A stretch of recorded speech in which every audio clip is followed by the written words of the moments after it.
안녕하세요, 여러분. 한국 스포츠에 오신 것을 환영합니다. 프리미어리그 4라운드가 드디어 막을 올렸습니다. 손흥민의 대체자로 영입된 자비 시몬스를 앞세운 토트넘은 런던 더비에서 웨스트햄과 맞붙게 됐습니다. 토트넘 경기에 앞서 4경기가 먼저 치러졌는데요. 먼저 감독 데뷔전을 치른 노팅엄은 아스날을 만나 3실점 무득점으로 완패하며 유로파리그 우승 감독에게 쉽지 않은 프리미어리그 시즌을 예고했습니다. 황의조가 속한 울버햄튼도 뉴캐슬에 0대2로 패하며 침체에 빠졌습니다. 시즌 초반부터 선발로 나선 황희찬은 아쉬운 경기력 끝에 교체 아웃됐습니다. 한편 본머스는 브라이튼을 2대1로 꺾으며 토트넘을 잡았던 승리가 결코 우연이 아님을 다시 한번 증명했습니다. 이전 경기에서 크리스탈 팰리스와 비겼던 번더도 강등권 탈출 가능성을 보여줬습니다. 이제 5번째 경기, 바로 런던 스타디움에서 열리는 토트넘과 웨스트햄의 맞대결입니다. 이 경기를 앞두고 주목할 만한 포인트가 몇 가지 있었는데요. 첫째, 손흥민의 대체자로 나선 자비 시몬스가 의외로 왼쪽 윙어로 선발 출전했다는 점입니다. 둘째, 토트넘의 또 다른 신입생 쿠두스가 바로 자신의 친정팀 웨스트햄을 상대로 나선다는 점 역시 흥미로운 관전 포인트였습니다. 토트넘은 시즌 초반 3경기에서 2승 1패라는 나쁘지 않은 성적을 거뒀습니다.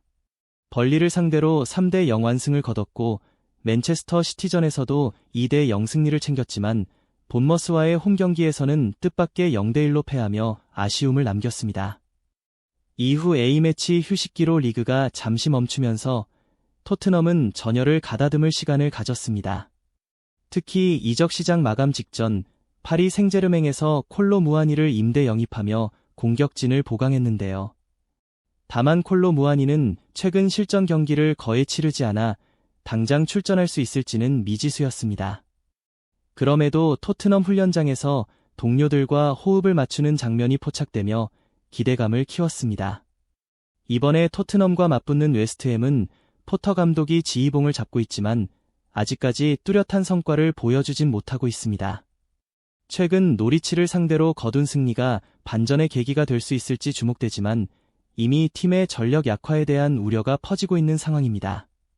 한편 프랭크 감독이 이끄는 토트넘의 선발 라인업은 다소 의외였습니다. 골문에는 비카리오가 나섰고 수비진은 포로, 로메로, 판데벤, 그리고 스펜스가 포진했습니다. 여기까지는 예상 가능한 구성인데요. 이어서 벤탄쿠르 대신 베리발이 선발로 나선 점도 눈길을 끌었습니다. 또 하나의 의외는 자비 시몬스였습니다. 많은 이들이 그가 공격형 미드필더로 출전할 거라 예상했지만 실제로는 왼쪽 윙어로 배치됐습니다. 물론 시몬스는 윙어와 공격형 미드필더 모두 소화 가능한 멀티플레이어이긴 합니다. 존스는 벤치에서 경기를 시작했고 쿠두스는 선발로 나섰습니다. 최전방 공격수는 리샤르리송이 아닌 마티스 텔이었습니다. 리샤르리송이 부상으로 빠진 건 아니었지만 A매치 장거리 원정에서 막 돌아온 상황이라 휴식을 취하며 벤치에서 대기했습니다. 토트넘은 이번 웨스트햄전을 마친 뒤 오는 수요일 챔피언스리그에서 비아레알과 1차전을 치릅니다. 따라서 이번 경기에서의 로테이션은 필수적이었습니다. 결국 시몬스가 얼마나 빠르게 적응할지 그리고 텔이 어떤 모습을 보여줄지가 큰 관심사였죠. 하지만 전반 초반 토트넘은 일찌감치 실점 위기에 몰렸습니다. 박스안을 내주며 파케타에게 슈팅 기회를 허용했는데 공이 살짝 빗나가면서 간신히 위기를 넘겼습니다. 사실상 골이나 다름없는 장면이었습니다.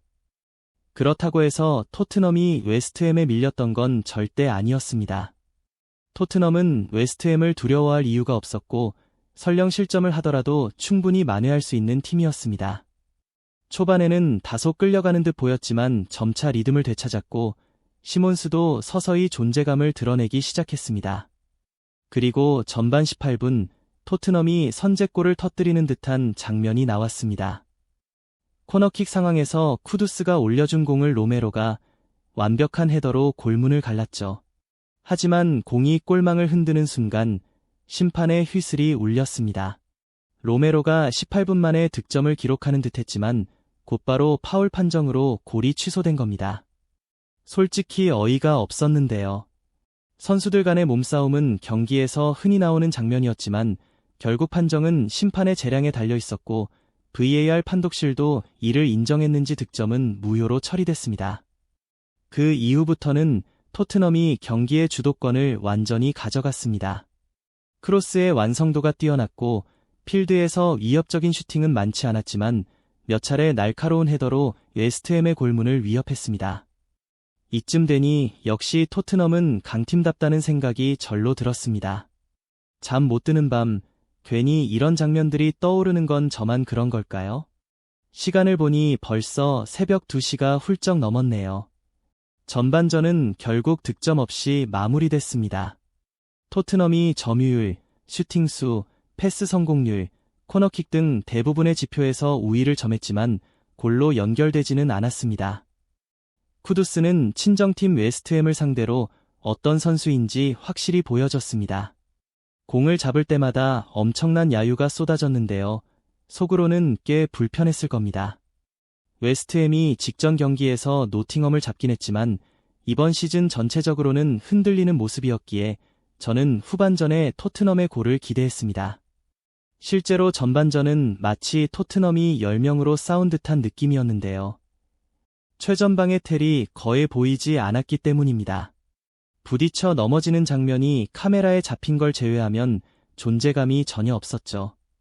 전반 평점도 6.1에 불과했습니다. 그리고 후반전이 시작됐습니다. 후반 2분 만에 드디어 기다리던 장면이 나왔습니다. 자비 시몬스가 코너킥을 올렸고 그 장면은 정말 짜릿했습니다. 첫 킥은 높이 떠서 넘어가는 듯 보였는데 공이 갑자기 꺾이며 멀찍이 있던 사르에게 정확하게 전달됐습니다. 사르는 그대로 점프에 머리로 밀어넣었고 마치 센서가 달린 듯한 완벽한 정확도를 자랑했습니다.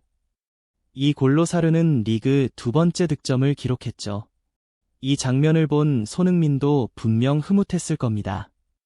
사르는 이제 확실히 주전 미드필더로서 프랭크 감독의 눈도장을 찍었습니다.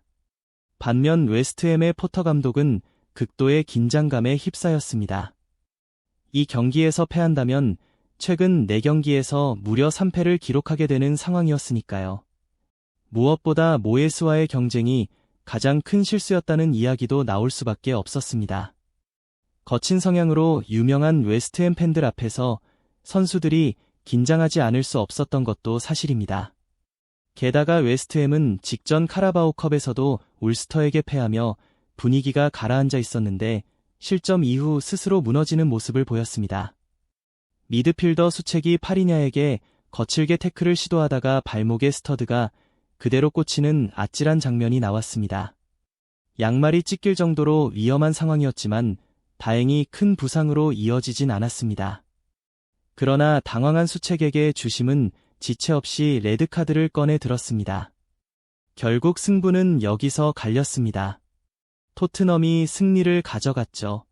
이미 전력이 토트넘에 비해 밀린 데다 선제골까지 내준 웨스트햄은 불리할 수밖에 없었습니다.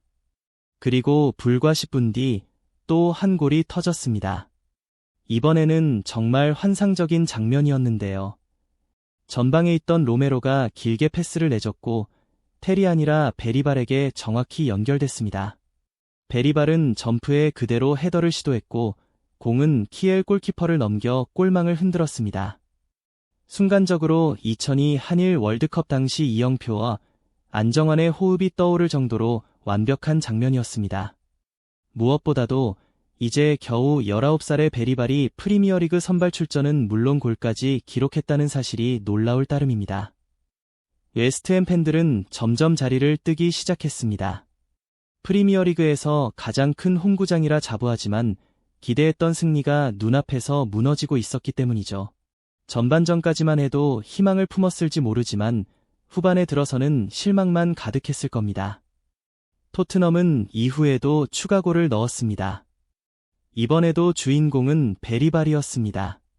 박스 안에서 주저함 없이 움직이며 기회를 만들던 그는 흘러나온 공을 잡아 반대벤에게 연결했고 반데벤이 오른발로 정확히 마무리하며 골을 완성했습니다. 결국 토트넘의 두 미남 선수 베리발과 반데벤이 나란히 득점에 성공하며 팀의 완승을 이끌었습니다. 왼발잡이인 반데벤이 오른발로 마무리 골을 넣었다는 점도 인상적이었습니다. 원래 공격수 출신인 그가 센터백으로 전환한 만큼 이런 장면에서 강점을 발휘할 수 있었죠. 그리고 로메로는 정말 칭찬하지 않을 수 없습니다. 마치 지휘관처럼 후방에서 전방으로 정확한 롱패스를 뿌려주며 경기를 이끌었는데요. 센터백이 이렇게까지 할 수 있구나 싶을 정도였습니다. 특히 로메로와 베리발의 호흡은 그야말로 환상적이었습니다. 그 즈음엔 웨스트햄 팬들의 90% 가까이가 자리를 떠났습니다. 마치 팬데믹 때 텅 빈 경기장을 보는 듯한 분위기였죠. 토트넘은 교체 카드 5장을 모두 소화하며 여유롭게 경기를 운영했고 사실상 승리가 굳혀졌습니다.